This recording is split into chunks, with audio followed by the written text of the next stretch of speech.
Yes, morning. Appreciate you being here. Sorry for the change in venue. We've got full rooms around City Hall 1 and 2. So just want to first discuss what you guys want to discuss, and then happy to take questions and answer what we can. First, I want to thank our IT team for their work as we continue to navigate this network security incident. Each member of that team is working the timeliness and responsiveness to every challenge that has been provided to us. I want to thank Chief Craner, also the city's incident commander.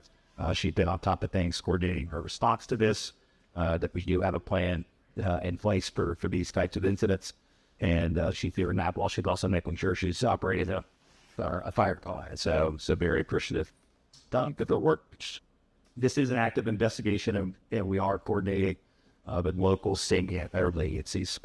As such, there's not a lot that we can discuss because we're still rather early in the investigative stage, and as you guys know, these types of investigations take time.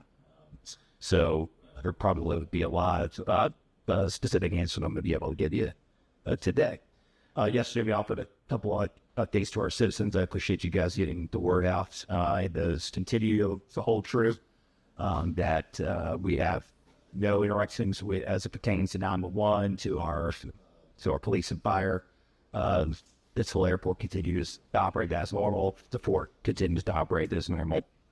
Sunday, our email, our Chloe City email is working. We were able, and you saw in the 6 p.m. update yesterday, we were able to get 311 back up. They had been operational fully. And we continue to work on the numbers, the phone numbers that you guys have. Again, appreciate you distributing those. That we are working at those. And the page, you can imagine, bit by bit, hour by hour, continue to try to get our additional systems back up in place. So I want everyone to know that I'm asking the same questions you are, and that we want to offer solutions to the people of Pensacola. And as we've learned with each briefing, we certainly have the right people in place to investigate, restore services, and my job right now is to let the experts do theirs. And so that's what we will continue to do.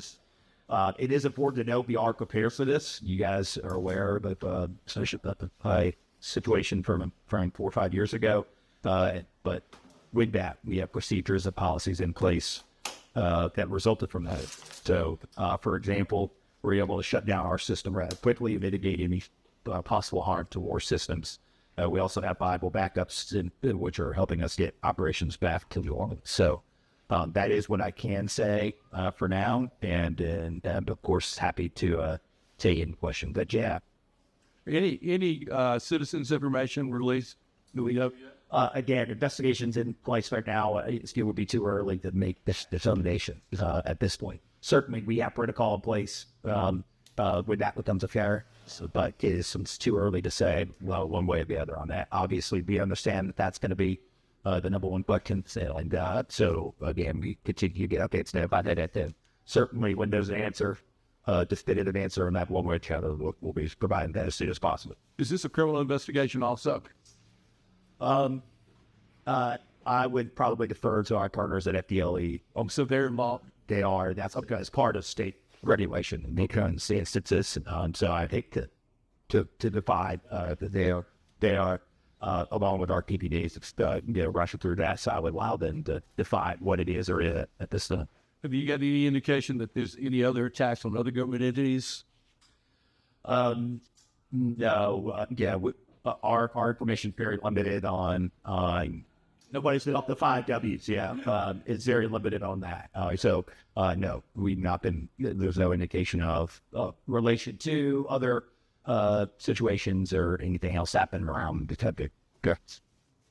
There's 2019 ransomware attack. I know you weren't in office then, but have you been briefed on that? Are there any similarities from that to this latest incident? I don't want to speculate again.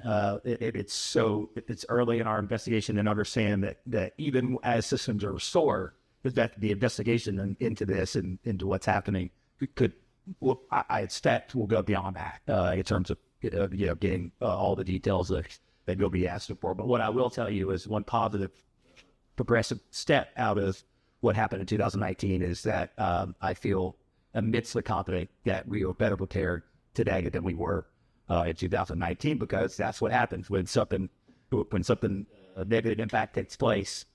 You learn from that and you prepare. And I could say with very strong confidence that we are in a better position today in terms of our structure, in terms of our operational plan to handle something like this in Core a few years ago.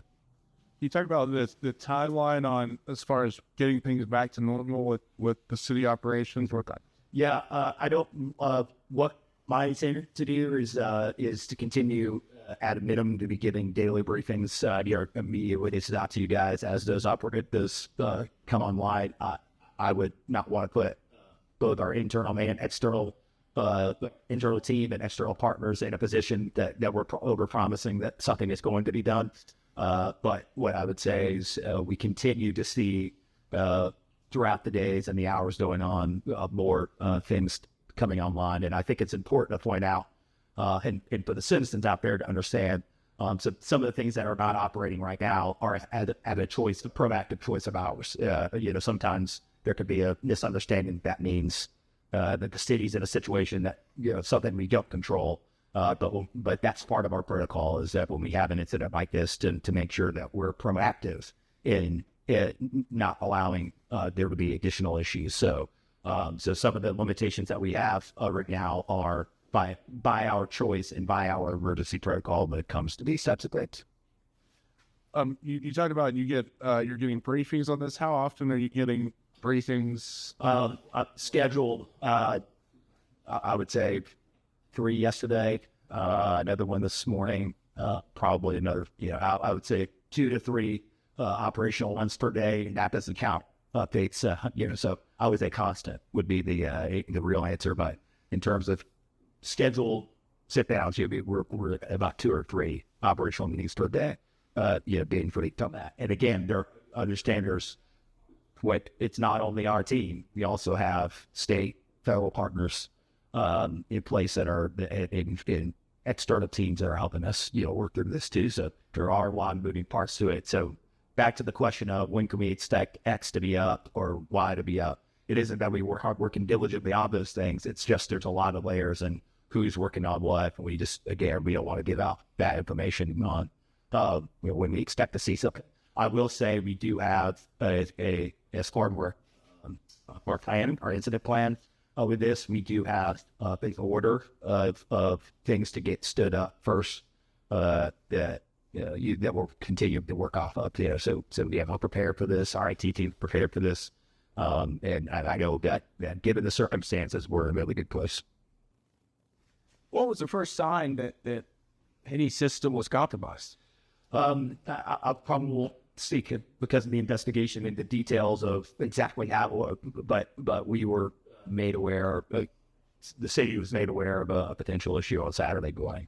And that's what I could tell you. But as detailed of how and why I'd be certain you did it to all that detail and let the investigation take its course. Yeah. Hey, can you talk about how you've prepped as mayors leading up to this? I mean, have you guys trained for these kind of events or at least discuss what could happen?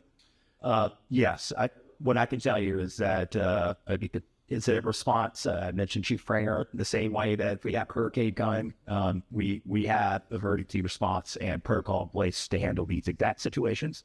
What I can tell you is our IT team specifically has been training on this very recently. As a matter of fact, it just so happens. So we feel really good again about and that's what I can say is I feel very confident that given this taking place, that we're as prepared as we can be. And certainly we received some of that feedback actually from some of the external groups that makes me even more confident in saying that from what they've seen with these incidents happen, that we're in a great place right now. All that's do you think this incident's going to slow down any normal city functions as far as, I know the city's working on the budget for next year and the various projects that you have going on. Is this going to slow those down? Look, we won't know that until we see when we start to get those things back online again. All from email to phones to payroll systems to all those things. Those are the things we have to work through and get back online before we can get some answers. I will say, from a customer-facing standpoint, we've had conversations yesterday with all of our department directors about being mindful of in checking through our departments and if there are any deadlines for the citizen, for a customer that could be affected, that, certainly gracious and understanding and try and get in front of those. So, for example, if there was something due on Friday, our deadline on a Friday, that type of thing, we're going to make sure we're mindful of those moving forward. Some of those things are impacted, but some of those are not impacted. As an example, job implications, as we can use that as an example. Though, because of how that is operated through our system, those have not been impacted. So if you were applying for a position at the city, that was not affected, or it remains affected at this point. So there, because of all of the different moving parts through, a dozen and a half city departments, some people more affected than others.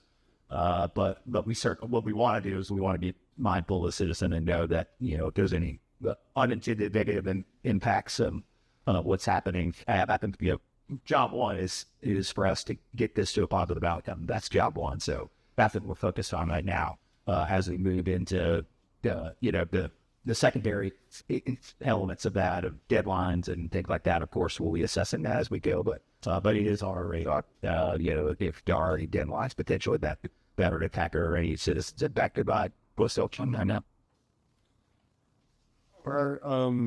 Are citizens able to pay like their sanitation bill or their Pensacola energy bill? Is that been affected? If I remember correct, I think we had some limitations for online pay. When we get everything later today, we'll confirm that. But that was the last update. I believe that we've had some limitations in terms of being able to pay online too. But the other standard ways of doing that could still be still be able to come in here in person. That would still be, of course, So you think be solved by the end of the day, or? Well, there's too many things at play to say solved. One is the investigation of threat actors and whatnot. That's one thing that needs to be discussed. Another one is setting up services, and so so that would be too general of a word. What I can say is we're continuing to work diligently on it. This is everybody's job one at this point, that can be beneficial to us. I've had a lot of folks in the community over at the county reach out and see if there's any resources that we need. We certainly appreciate that.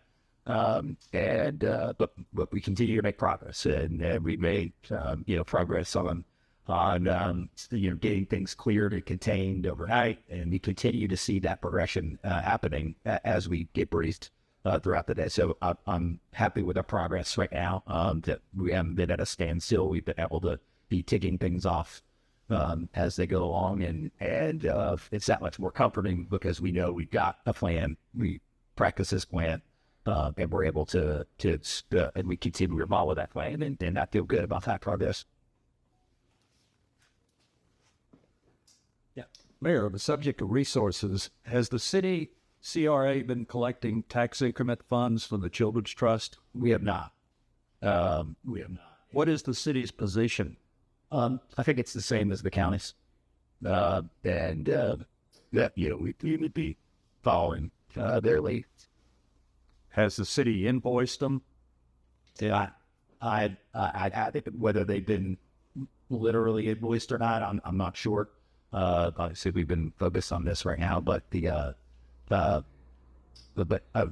I know that our intent would be that we're taking that same position as we would with any. I mean, that's what the rule is set, and so that's the position we take. One other update I know that's been reported unrelated to the network incident was the Escambia County, the parking garage, that we've got the sidewalk closures and detours on Intendencia around Baylor or near Halifax Place in the county garage. Just making sure that we see a clear of that. But my understanding as we are making good progress with the county of getting all of that resolved over there. And to the point of regular, normal airport operations, last Saturday, Sunday, we had record daily passenger service through the airport, 11,000 a day. So now we're up and running, and we were actually through this incident have just handled the 2 largest days that we ever had at the airport. So yeah, things remain in good shape there, and so this is at the end of the day, it's a moving process, but it continues to move diligently, and I feel good about where we're at. Right. Yeah, one last question. The release noted that the airport wasn't affected. Was there concern originally that it may have been? I wouldn't say that there was concern specific to the airport. I think, when we notice there's an incident, it's our job to make sure that nothing's affected, or as little as possible. So, of course, we are going to obviously gravitate towards those mission critical things, 911, things like that, would be the first thing that we would look at. And so, but that, within that, I would say our response was as quick and as efficient as possible once that been identified, and we really, from this point forward, from knowing it, I'm glad, fortunate, and grateful to our team to be able to say that we didn't see any of those impacts at law enforcement, at the airport, at support as well. So I think to answer your question, I think we're always gonna have an incident. We're gonna, of course, be concerned about those mission critical functions, and but in this case, fortunate for us, we've been able to continue to operate seamlessly through all of this. Last week we talked about the Portland Loos. Yes, you thought maybe today you might have some ideas when Bruce Beach would open, and maybe they would some of the other spots where they're going to be installed. Yeah, my hope was to have a date Friday. Obviously, things changed a little bit, but still, our hope is to be able to announce a date at some point anyway, that we would have it open, just so people can, certainly plan for that. We want to be able to plan for that to open phase 1. So we got a little delay because of this, of getting an exact date, but that should be pretty soon. As I said, I know our team was working on defining that date as of Friday. So I would expect this week now. I expected last week, but I would expect at some point this week. So, Is the timetable still Bruce, MLK Plaza, and then skate park? Or that's correct. okay, So yeah, and then we're working with the University of West Florida Historic Trust about putting a fourth that would be in Museum Plaza right behind the State Museum. and then the Veterans Park is the next week. So that's going to be its own building. So I thought, yeah. So that's in design right now. The BMP building, we're making good progress there. Feel good about. So that won't be a Portland Loop. That's correct. Okay, that's correct. We had talked about that. We kind of went back and forth, but given the design and some of the other elements out there, we're happy with our solution of it. It will be structured, but there'll be opportunities to have public and within the learning center for me at the larger. We were able to have the best of both worlds there, where it made more financial sense to just go ahead and do those as normal structured. But we're looking at potentially a couple more Portland Loos, a fourth again at the Museum Plaza. Ultimately, we probably would end up with, we're planning for future use of a second one at Bruce Beach, given the size and scope of that property. That seems to make the most sense. And 5, right? And so still one that's. I think there's 3 here, David, is that correct? Yeah. So there's 3 that are in Pensacola, right? Right. Okay, we had took delivery of the first 3. And those are the ones you mentioned abundantly, which is Skate Park, MLK Plaza, Bruce Beach. Okay. But when we prepare Bruce Beach, we're going to prepare a second, when that slab goes down, we're going to prepare the opportunity to go ahead and put a second one in.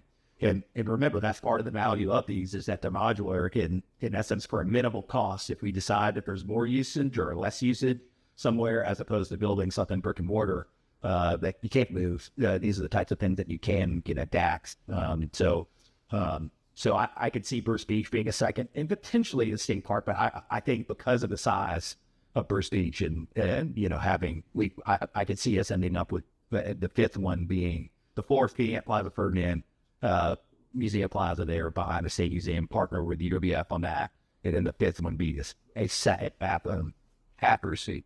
Wasn't the original plan for North Potlucks to have two? It was, but underlies up. We said like the Portland Loo is not a cost savings measure. It's a safety measure, and then it's cleanliness and efficiency measure. So that's the plan for how we could also for a second location, a future location. But in our opinion, we're not sure that MLK Plus is going to merit two of those. Okay. And that, again, that's what's nice about Portland Loop. That ends up being inaccurate, then we can make a very quick adjustment to be able to.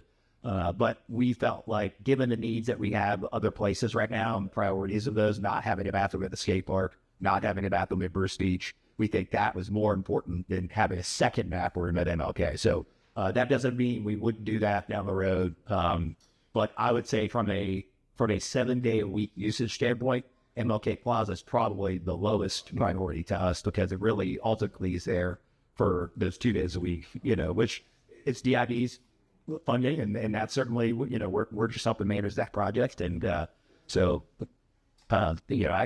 know they have a need down there, there's no doubt about it, for those weekends, but when we look at 7-day week need, that's probably the lowest priority of the ones we're good next. Yeah, good. Mayor, you've extended the solicitation for ideas from 101 Main Street, I think by a week was what your announcement said. Yeah. What's driving that? Well, we had a couple clarifying questions from multiple groups, and here's what you don't want to do. You don't want to close. In our opinion, if there's ever any clarification, the easier thing to do is to go ahead and extend it a week than it is to close it and then reopen for there being up, because of a couple of reasons. One, to cause any confusion, and two, to have a fair process. If you close and then reopen it with public records the way that they are, certainly you would close it, then some group would have all their information readily available to another group that you would have reopened it to. So in the abundance of fairness and that the fact that we had multiple questions in advance, it wasn't at the last minute or anything, for the sake of making sure that we've got the best letters of interest we can get. It was relatively painless to just add another week and make sure that we have this. So no logistical issues or anything like that. It was just for the sake of making sure that there was clarity that's done. So yeah, we moved that. But it also, the deadline was on Sunday. Yeah. Previously, we go ahead and moved it. It's really 8 days. We moved it to Monday, the 25th. Did you get any ideas that excite you a lot? Not yet. I haven't. I've intentionally not go too deep into those. I do know we've got some interested parties, obviously, because they're asking questions about it. But what I'm looking for there is something that continues downtown vibrancy and something that helps fund the property tax roll. Like in there, I could see a lot of arguments there, whether it be office, whether it be residential, whether it be hotel. I think all of those things, could check that box. So I'm looking forward to seeing what's there's a. Anything else? Okay, thank you guys. We'll continue again, at least daily for the next few days. We'll continue to brief you at some point. Those who didn't. So thank you.